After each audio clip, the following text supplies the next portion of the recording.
போன வீடியோ பார்த்துருந்தீங்கன்னா அதோட கண்டினியூவேஷன் தான் இது.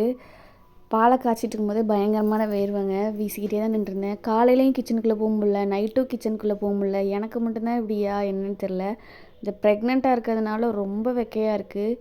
எல்லாருமே பக்கத்தில் இருக்க எல்லாருமே சொல்கிறாங்க, எங்களாலே வீட்டுக்குள்ளே இருக்க முடியல, உனக்கு ரொம்ப கஷ்டமாக இருக்கும் அப்படின்னு சொல்கிறாங்க.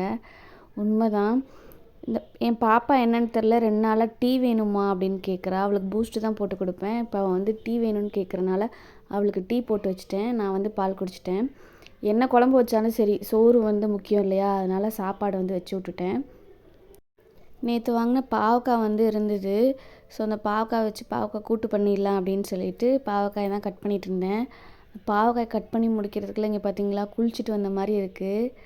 உண்மையிலே ரொம்ப சிரமமாக இருக்குது. எப்படிடா இந்த 2 மாதம் போகும்ன்ருக்கு எனக்கு. கழுத்தில் எப்போவுமே ஒரு ஷால் போட்டுக்கிறது, இந்த மாதிரி வேர்த்தா தொடச்சிட்டே இருக்கிறதுக்கு.